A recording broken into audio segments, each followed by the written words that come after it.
Tamil news நேயர்களுக்கு வணக்கம். இன்னைக்கு நம்ம ஐபிஎல் மேட்சினுடைய ரிவ்யூஸ் வந்து பார்க்க இருக்கிறோம். இன்னைக்கு சூப்பர் சண்டேங்க. மறந்துடாதீங்க. இன்னைக்கு மதியம் 3:30 மணிக்கு ஒரு மேட்சும், அதேபோல மாலை 7:30 மணிக்கு ஒரு மேட்சும் இருக்கு.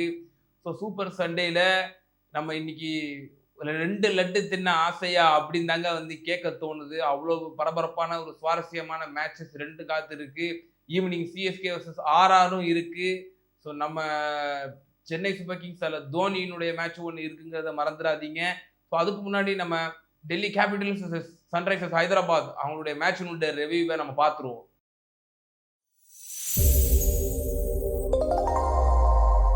இது ஒய்எஸ்ஆர் ராஜசேகர் ரெட்டி அவங்களுடைய ஸ்டேடியம்லாம் வந்து நடக்க இருக்கு.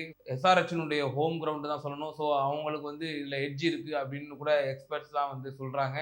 ஹை ஸ்கோரிங் கேமாவும் இருக்க போதுங்க. மறக்காதீங்க 200+ ரன்ஸ் எடுக்கலாம் அப்படின்ற ஒரு கணிப்புகளும் வந்து சொல்றாங்க. ஃபர்ஸ்ட் பேட்டிங் எடுக்கிறவங்களுக்கு இந்த மேட்ச்ல வந்து அட்வான்டேஜ் அப்படின்னு தான் சொல்லப்படுது. எஸ்ஆர்ஹெச்க்கு ஹோம் கிரவுண்ட்னாலே சும்மா வச்சு செஞ்சிருவாங்கன்னு தாங்க சொல்லணும். குறிப்பா அவங்களுடைய ஓப்பனர்ஸ், அவங்களுடைய மிடில் ஆர்டர்ஸ், அவங்களுடைய பவுலிங் எல்லாமே பேலன்ஸ்டு டீம் தாங்க. இந்த ஐபிஎல்ல எஸ்ஆர்ஹெச் டீம் பார்த்தாங்க எல்லா டீமும் ஓரளவு கொஞ்சம் பயப்படுது, கொஞ்சம் மெர்சல் ஆகுது அப்படின்னாலே அது எஸ்ஆர்ஹெச் டீம் தாங்க.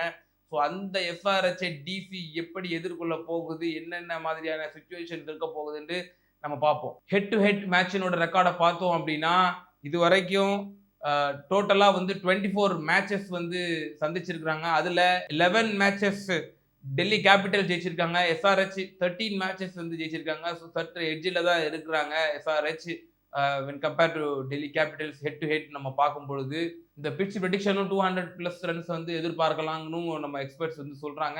இது பேட்டிங் பிச்சாவும் இருக்க போகுது. என்ன மாதிரியான பெர்ஃபார்மன்ஸை வந்து இந்த மேட்ச்ல நம்ம வெளிப்படுத்த போறாங்க பிளேயர்ஸ் அப்படின்றத பார்ப்போம். லாஸ்ட் மேட்ச் எஸ்ஆர்ஹெச் ஒரு தோல்வியை தழுவினதை பார்க்குறோங்க. 190 ரன்ஸ் அவங்களால டெஃபெண்ட் பண்ண முடியல. அவங்க 17 ரன்ஸ்லேயே எதிரணி வந்து மேட்சை முடிச்சுட்டு போயிட்டாங்க. எஸ்ஆர்ஹெச் எந்த மாதிரியான ஒரு அனாலிசிஸோட இந்த மேட்சை வந்து அணுக போறாங்கன்னு நம்ம பொறுத்து இருந்து பார்ப்போம். குறிப்பா லாஸ்ட் மேட்ச்ல வந்து எஸ்ஆர்ஹெச்க்கு ஓப்பனர்ஸ் பெருசா கை கொடுக்கல. ஒருத்தர் அடுத்தடுத்து விக்கெட்ஸ் விழுந்ததுனால எஸ்ஆர்ஹெச் ஜஸ்ட் ஒரு ட்ரபிள்ல இருந்தாங்க. இந்த மேட்ச்ல Abhishek Sharma and Travis head home கிரவுண்ட்ல அவங்க எந்த மாதிரியான பெர்ஃபார்மன்ஸை வந்து வெளிப்படுத்த போறாங்கன்னு நம்ம பார்ப்போம். ஒன் டவுன்ல இஷான் கிஷன், அதே மாதிரி ஹென்ரிச் கிளாசன் இவங்களுடைய சரவெடியெல்லாம் பார்க்கறதுக்கு ரசிகர்களும் சரியில்லை, ரசிகர்கள் மட்டும் இல்லைங்க, நானும் வந்து ரொம்பவே ஆவலோட காத்துட்டு இருக்கிறேன். அதே போல டெல்லி கேபிட்டல்ஸ் பொறுத்தவரை பார்த்தோம் அப்படின்னா லாஸ்ட் மேட்ச் ஃபர்ஸ்ட் விக்டரியையும் அவங்க வந்து பதிவு செஞ்சிருக்காங்க. ஆமா, அதாவது ஓப்பனிங்ஸை பொறுத்தவரை பார்த்தோம் அப்படின்னா டெல்லி கேபிட்டல்ஸ்க்கு வந்து மெக்கர்க் அண்ட் ஃபாஃப் டூப்ளசிஸ் வந்து ஓப்பனிங் பண்ணவங்கிற மாதிரி நம்ம எதிர்பார்க்கலாம் லாஸ்ட் மேட்ச் மாதிரியே. பட் ஆனால் ஃபாஃப் டூப்ளசிஸுடைய ஃபார்ம் அண்டு அவங்களுடைய கிளாஸை வந்து வெளிப்படுத்துவாரா? அவர் சில மேட்சஸ் வந்து அவர் பெர்ஃபார்மன்ஸ் பண்ணல இந்த பிகினிங். பட் இந்த மேட்ச் அவர் நல்லாவே பெர்ஃபார்மன்ஸ் பண்ணணும்னு எல்லாரும் எதிர்பார்ப்பாங்க நிச்சயமா. இது வந்து ஹை ஸ்கோரிங் கேமுங்கிறதுனால ஓப்பனர்ஸினுடைய பங்களிப்பு ரொம்பவே முக்கியத்துவம் வாய்ந்ததா இருக்குங்க.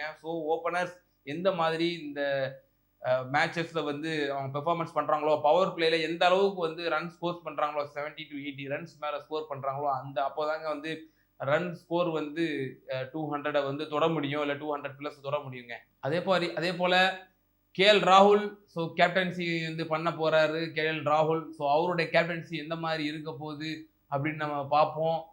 அதே போல அக்ஷர் பட்டேல் அவருமே நல்ல பவர் ஹிட்டர் அண்டு ஒரு நல்ல ஆல்ரவுண்டரும் கூட. அவருடைய பவுலிங் ஸ்பெல்லும் வந்து ரொம்ப குரூஷியலாகவும் இருக்க போகுது. அவருடைய பவுலிங் நம்ம பார்ப்போம். தென் நம்ம எல்லாம் வாயடைக்க வைத்த, வியக்க வைத்த ஒரு டெல்லி கேபிட்டல்ஸினுடைய பிளேயரை பற்றி தாங்க இப்போ பார்க்க போகிறோம். அவர் தான் அசுதோஷ் சர்மா.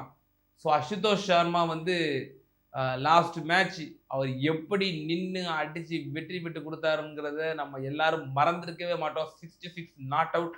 அந்த கடைசி பால் ஒரு 6 அடிப்பாரு பாருங்க அவரு. அந்த 6 வந்து அப்படியே கண்ணுல ஒத்தலாம் போல இருக்குங்க, அப்படி இருக்குங்க அந்த 6. அவர் ஒரு நல்ல ஒரு புதுசா அறிமுகமாக இருக்கக்கூடியவர். அவர் இப்படியான ஒரு பெர்ஃபார்மன்ஸை வெளிப்படுத்தியிருக்காரு. இந்த ஐபிஎல் சீசன்லேயே நம்ம இந்த குறுகிய காலகட்டத்திலே பிகினிங்லேயே நம்ம வந்து எவ்வளவோ அன்கேப்டு பிளேயர்ஸ், எவ்வளவோ நியூ பிளேயர்ஸ் எல்லாம் வந்து தங்களுடைய திறமையை வெளிப்படுத்திட்டு இருக்காங்க. நம்மளால வந்து பார்க்க முடியுதுங்க. மும்பை இந்தியன்ஸ்ல அனுகா புத்தூர், இப்போ டெல்லி கேபிட்டல்ஸ்ல வந்து அசுதோஷ் சர்மா. ஸோ இது மாதிரியான பிளேயர்ஸ்கெல்லாம் வந்து ஐபிஎல்ல வந்து வெளிப்படுத்திட்டு இருக்குங்க. ஸோ அசுதோஷ் சர்மா அவர் எந்த அளவுக்கு இப்போ பவர் ஹிட்டிங் பண்ண போறாரு, கடைசி அவருக்கு ஒரு 6-7 ஓவர்ஸ் 5 ஓவர் கிடைக்குது அப்படின்னா அந்த ஓவர்ஸ் அவர் எப்படி யூட்டிலைஸ் பண்ணி அவரை ரன்னை வந்து அதிகமாக எடுக்க வைக்க போறாரு இந்த டீமை அப்படிங்கிறது வந்து ரொம்பவே ஒரு குரூஷியலான விஷயமும் பார்க்கப்படுதுங்க. அதே போல மிச்சல் ஸ்டார்க்கு கொஞ்சம் எக்ஸ்பென்சிவா இருந்தாலுமே கூட விக்கெட் டேக்கிங் எபிலிட்டி இருக்குங்க. மிச்சல் ஸ்டார்க்கு வந்து நல்லாவே பெர்ஃபார்மன்ஸும் பண்ணியிருக்கிறாரு. அதே போல குல்தீப் யாதவ் ஸோ எதிரணிக்கு வந்து ரொம்பவே ஒரு பயமுறுத்தக்கூடிய அச்சுறுத்தக்கூடிய ஒரு பவுலர்னா குல்தீப் யாதவ். அவருடைய ஸ்பெல்லுக்கும் வந்து ஒரு 4 ஓவர்ஸ் ரொம்ப ரொம்ப ரொம்ப குரூஷியல்னே சொல்லணும் டெல்லி கேபிட்டல்ஸ்ல. ஸோ இவரெல்லாம் கீ பவுலர்ஸ்ன்னு பார்க்கப்படுதுங்க. அதே போல எஸ்ஆர்ஹெச் பவுலிங்ல முகமது ஷமி, அதாவது அவர் வந்து பிகினிங் ஓவர்ஸ்ல வந்து அவருடைய அந்த ஏர்லி ஸ்விங்ஸ் அதெல்லாம் வந்து ரொம்பவே குரூஷியலாகவும் இருக்க போகுது. பவர் பிளேல எந்த அளவுக்கு விக்கெட் டேக்கிங்ஸ் வந்து எடுக்கிறாங்களோ அந்த அளவுக்கு வந்து டெல்லி கேபிட்டல்ஸ் வந்து நல்ல வீக் பண்ணக்கூடிய ஒரு விஷயமாவும் இருக்கும். ஸோ ஷமியும் கீ பவுலரா இதுல பார்க்கப்படுது. அதே போல ஹர்ஷல் பட்டேல், சிமர்ஜித் சிங், ஆடம் ஜாம்பா இவங்களுடைய பெர்ஃபார்மன்ஸும் கொஞ்சம் லேக்னஸ் இருக்குன்னு சொல்லி பலரும் வந்து சுட்டி காட்டியிருப்பாங்க. ஸோ இதெல்லாம் வந்து சரி செஞ்சு இந்த மேட்சஸ்ல வந்து அவங்க எப்படி பெர்ஃபார்மன்ஸ் பண்ண போறாங்க, யார் டெத் ஓவர்ஸ்ல வந்து யார் நல்லா சரியா பெர்ஃபார்மன்ஸ் பண்ண போறாங்க. ஆடம் ஜாம்பா சற்று கொஞ்சம் எக்ஸ்பென்சிவா இருந்தாலும் சில விக்கெட் டேக்கிங்ஸ் வந்து எடுப்பாரா அப்படின்றத நம்ம பொறுத்து இருந்து பார்ப்போம். ஸோ ட்ரீம் 11 ஃபேண்டசி 11 உடைய நம்ம ஸ்குவாடை பார்த்துருவோம். Travis Head, Abhishek Sharma, Ishan Kishan, KL ராகுல், Axar Patel, Ashutosh Sharma, Mitchell Starc, Kuldeep Yadav, Mohammed Shami, Pat Cummins, Mohit Sharma. அதே போல் கேப்டன் அண்ட் வைஸ் கேப்டனையும் பார்த்துருவோம். கேப்டன் கேஎல் ராகுல், Pat Cummins, vice captain Travis Head, Axar Patel. இது மாதிரியான தொடர்ந்து ஐபிஎல் ரிவ்யூ தெரிஞ்சுக்கிறதுக்கு, பரபரப்பான செய்திகளை தெரிஞ்சு கொள்றதுக்கு தமிழ் நியூஸை வந்து சப்ஸ்கிரைப் பண்ணுங்க, ஃபாலோ பண்ணுங்க. கமெண்ட்ஸ் உங்களுடைய கமெண்ட்ஸ் வந்து தெரியப்படுத்துங்க.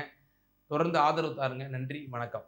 நமது தமிழ் நியூஸ் சேனலில் உங்களது பொருட்களை வெறும் 500 ரூபாயில் விளம்பரம் செய்ய வேண்டுமா? தொடர்புக்கு 7806942275 தொடர்பு கொள்ளுங்கள்.